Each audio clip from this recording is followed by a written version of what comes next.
시장의 잔주름까지 들여다보는 시간입니다. 시장 클로즈업. 자, 월요일마다 이분을 모셔서 시장 전반적인 이야기와 함께 이슈에 대한 분석을 한번 들어보고 있습니다. CNR 코리아 이재준 과장 나오셨습니다. 어서 오세요. 네, 안녕하세요. 네, 반갑습니다. 자, 일단 저희가 그 좀 큰 그림의 전망부터 내려보도록 할게요. 이번 주에 우리 코스피와 코스닥 시장이 좀 어떻게 될 것으로 보이세요? 일단 코스피 시장은 뭐 2200선 안착 뭐 이런 얘기도 있는데 어떻게 전망하십니까? 2200선 안착은 될 것으로 생각하고 있고요. 네네. 코스닥은 750포인트를 넘어갈 수 있다라는 전 생각을 하고 있습니다. 일단 코스닥을 조금 더 강하게 좀 보고 있는데요. 네. 코스피는 일단 전체적으로 글로벌 시장을 봤었을 때 미국 다우가 25,000원을 돌파를 했습니다. 이제 원래 고점이 10월 고점이 26,000원이었는데 네. 뭐 한 4, 5% 정도만 더 가면은 이제 다시 한번 전고점을 다시 한번 트라이할 수 있는 부분이죠.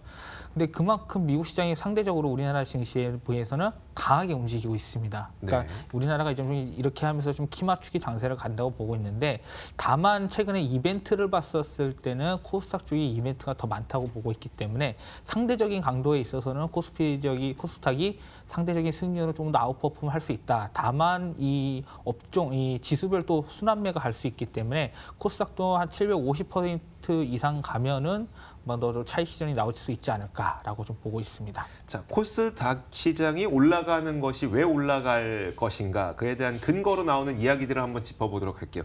최근에 나오는 이야기가 뭐 이거 최근은 아니죠. 뭐 1월에도 있었고 작년 뭐 중반에도 있었고요.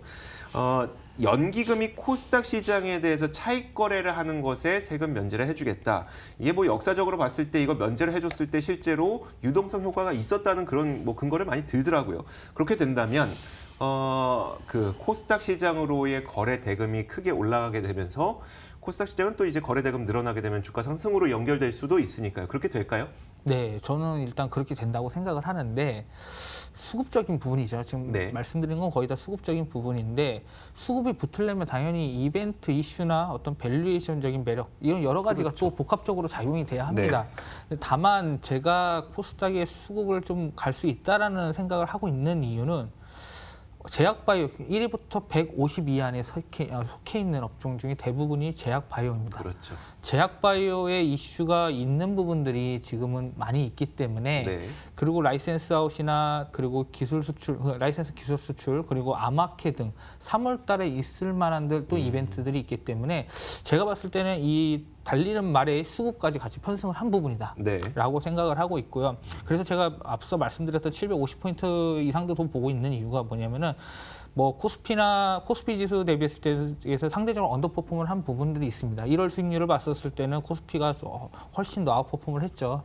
근데 이 대형주 장사에서 이제 낙수 효과로 인해서 중소형주 장세가 나타날 수 있거든 생각을 하거든요. 결국 삼성전자와 하이닉스가 이끌고 나서 반도체 장비 소재 또는 이제 뭐 휴대폰 부품들까지 하드웨어까지 같이 갈 수 있는 부분들이 있기 때문에 전반적으로 코스닥이 많이 포진되고 있는 종목들, 그 종목들이 다 제가 말씀드린 지금 업종이거든요. 네네. 그렇게 봤었을 때는 코스닥이 좀 더 강하게 갈 수 있다. 이게 결국은 연기금이나 이렇게 수급이 더 붙을 수 있을 만한 이벤트들이 산재되어 있다라고 조금 결과론적으로 말씀을 드리도록 하겠습니다. 자, 뭐 여기에서 우리가 찾을 수 있는 투자의 힌트는 뭐 코스닥 150 ETF를 사는 것도 괜찮을 것 같지만 이건 워낙 변동성이 좀 작은 편이잖아요. 지수를 추종하다 보니까 결국은 종목을 좀 그 가운데서 골라보면 어떨까라는 생각이 드는데, 말씀하셨던 것처럼 150 안에는 대부분이 제약바이오고요. 네. 바이오 기업들이 대부분이고, 그리고 IT 부품주와 바이오 쪽으로의 좀 상승이 기대된다라고 말씀하셨거든요. 네. 어느 쪽에 좀 무게를 싣는 게 그 종목 수익률을 좀 높일 수 있을까요?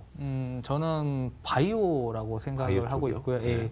뭐 바이오 쪽에서는 이제 실적 발표를 앞두고 있고, 의료기기 쪽 관련된 종목들은 상대적으로 이 신약 개발 업체들보다는 어닝이 좋고 수익이 좋거든요, 실적이요. 그렇죠. 예, 네. 그러니까 뭐 미용기기, 의료기기가 있는데 152 안에 안 속해 있는 종목도 있습니다. 제가 조금 그래도 152 안에 속해 있지는 않지만 그래도 그 제약바이오 업종 대비했었을 때는 밸류에이션으로 저평가되어 있는 종목이 하나 있거든요. 네. 그러니까 PV식 쪽 관련된 업체인데 LNC 바이오라는 회사입니다. 네네. 신규 상장 회사인데, 이 회사가 뭐 최근 들어 여성분들이 유방암을 했었을 때 동종 피부로 이제 그거를 받기를 원하거든요. 네네. 그러니까 그거에 관련된 전문적인 회사가 LNC 바이오인 거죠. 그러니까 왜냐하면 그런 거에 대한 부작용도 없고 그런데 수요가 증가를 하다 보니까 이쪽 관련된 조직이나 피부 조직이나 골밀도 관련된 부분에서 전문적으로 하고 있는 업체이기 때문에 PER 수준도 지금 시총이 1,500억인데 네. 18배 수준밖에 안 됩니다. 그렇기 때문에 이 회사는 주가 부분에서도 기술적으로 봤었을 때도 지금 횡보 구간이거든요. 그렇기 네네. 때문에 좀 관심 갖게 보면 되지 않을까라고 보고 있습니다. 네, 알겠습니다. 예. 사실 저는 이제 산업에 대해서 여쭤보려고 했었던 건데 이제 네. 내심 그 종목을 좀 보고 계셨나 보네요. 예, 예, 알겠습니다. 예. 이 1월부터 2월까지 연기금들이 사들인 제약바이오가 7천억 원 수준이라는 이야기를 들었어요. 비중을 확대했다고 하는데 이게 왜 확대한 거고 그리고 앞으로도 이어질 것으로 보이세요? 어떠세요?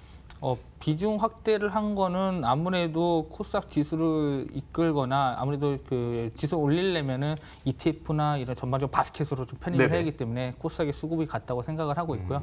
그 다음에 그 갤럭시 S10이나 그 다음에 IT 부품주 같은 경우에가 뭐 대형주가 가고 있기 때문에 OLED 쪽 관련된 부분들이 이슈가 계속 나오기 때문에 이 코스닥에 있는 종목들이 같이 좀 따라갔다. 그러니까 대부분 연기금이 산 종목들도 되게 그쪽 업종입니다. 네네. OLED나 바이오 업종이기 때문에 조금 수급이 연기금은 그쪽으로 좀 몰려 있다라고 보시면 될 것 같습니다. ETF 자금이라고 말씀하셨으니까 결국은 그 패시브 자금이 될 것 같은데 그 말은 뭐 제약 바이오를 따로 샀다기보다는 시장을 샀다는 걸로 들려서요. 네, 그렇죠. 그렇게 좀 해석을 제약 바이오를 샀다는 시장을 샀다라는 거는 일단은 ETF를 사도 1위부터 150 안에 있는 ETF가 있거든요. 네네네. 그러니까 1위부터 150 안에 있는 바스켓은 제약 바이오가 대부분이죠. 많습니다. 네. 그러니까 결국은 제약 바이오를 샀다라는 게 더 맞다고 볼 수 있을 것 같습니다. 알겠습니다. 예. 자, IT도 한번 여쭤보도록 할게요. IT에 대해서 최근 그 1월부터 굉장히 큰 가격 상승이 일어나고 있지 않습니까? 뭐 요즘에는 이제 부품주들 그리고 그렇게 요즘 중국의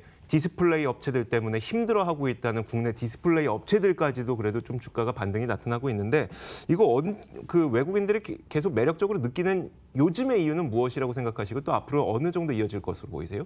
일단 삼성전자가 갤럭시 S10 언팩 날짜가 2월 20일이죠. 네. 이제 다 왔는데 그때 가면 이제 기대감이 소멸될 것으로 보고 있습니다. 지금까지 갔기 그래요? 때문에 오히려 저는 지금 출하량 자체는 많지는 않아요. 그러니까 출하량이 많지 않다는 거는 소비자에 대한 어떤 행동을 보고 나서 수요를 보고 나서 추가로 출하량을 늘려서 생산을 늘리겠다는 거지. 지금은 단지 어느 정도 기대감을 가서 핵심적이고 스펙이 최강으로 나온다. 네. 결국 보지 못한 스펙이다. 이런 걸로 지금 언론에서 계속 띄우고 있기 때문에 사실은 주식은 결국 이렇게 재료가 나타나게 되면은 일단은 조정이 나온다고 생각을 하고요.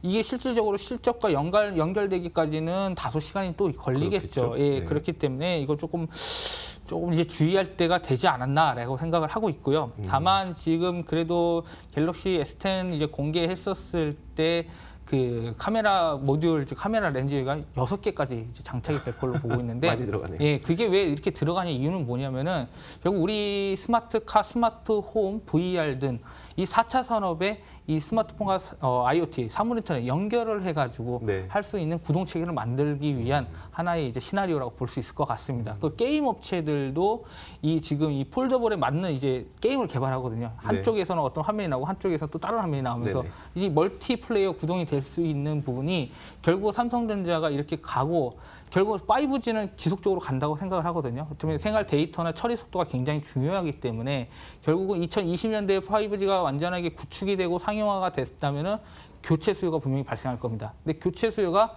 폴더블 폰 OLED, 흔히 말하는 폴더블 쪽으로 해서 5G가 탑재된 스마트폰으로 나오기 때문에 결국은 같이 카메라들도 수혜를 받을 수 있다. 부품주들도 이렇게 좀 해석할 것 같습니다. 다만 단기적으로는 꽤 많이 올라왔다. 그렇죠. 단기적으로는 제가 봤을 땐 부담됩니다. 이제. 그럼 전략은 어떻게 세우시겠어요? 오히려 IT 쪽에서? IT 쪽은 제가 봤었을 때는 20일 날 그리고 MWC, 네네. 24일이 MWC인데 그때까지는 기간이 유효하다고 생각을 하고 있고요. 이번 주까지는 이제 뭐 트레이딩 전략으로 가면 상관이 없을 것 같은데 좀 홀딩하면서 좀 갖고 갔을 때는 고점에 대한 부분이 있기 때문에 고점 매수가 나올 수도 있기 때문에 오히려 갖고 있는 보유자 입장에서는 이제 차근차근 좀 정리하는 네네. 부분으로 가시는 게 좋을 것 같고요. 오히려 상대적으로 경기 방어주 섹터를 또 한 번 더 관심을 가져야 되는 부분도 있지 않을까. 그동안 뭔가 못 갔기 때문에 뭐 그렇게 좀 좀 역발상으로 좀 투자 전략을 바꾸면 좋지 않을까라고 네, 보고 있습니다. 알겠습니다. 그 전반적인 전략을 지금부터 얘기를 좀 해보도록 하죠. 시간이 얼마 남진 않았는데 이번 주에 예정되어 있는 그 경제 이벤트들을 짚어주시면서 방금 말씀하셨던 경기 민감주 쪽으로 왜 지금 눈길을 돌려봐야 되는지에 대한 이야기까지 해주시죠. 네, 일단 이번 주 이벤트는 이제 지금 현재부터 계속 그 연준 의원들이 연설들이 계속 나오고 있거든요. 비둘기 그렇죠. 매파 네. 계속 나오고 있는데 뭐 FOMC 회의록 관련된 부분들은 특별하게 큰 이슈가 없을 것으로 보고 있습니다. 올해 금리 인상을 1회, 내년에 2회 정도 나오면 시장 컨센서스에 맞는 금리 인상으로 생각을 하고 있고요. 네. 결국 이 통화 완화적인 스탠스가 나오겠다면 해서 경기 민감주 섹터들이 반등을 할 수 있다고 생각을 하고 있고 아무래도 다우 지수에 대한 수익률을 우리나라 지수의 수익률을 맞추기 위해서는 우리나라 증시가 조금 더 수익률이 더 올라가야 된다라는 네. 생각을 하고 있습니다. 그렇기 때문에 경기 민감주 섹터가 갈 수 있다고 생각을 하고 있고요. 대표적인 게 뭐 삼성전자나 하이닉스 반도체죠. 예, 그러니까 그런 부분이 갈 수 있다고 봤을 때는 민감주 섹터 대응을 하시는 게 좋지 않을까 보고 있습니다. 네, 알겠습니다. 자, 이렇게 지금까지 올라왔던 것들을 조금씩 정리하고 이제 올라갈 것으로 좀 더 눈길을 보여주셨으면 좋겠습니다. 지금까지 CNR 코리아 이재준 과장과 함께 이야기를 나눠봤고요. 저희 탐나는 주식 2PM도 여기서 인사드리겠습니다. 시청해주신 여러분 고맙습니다.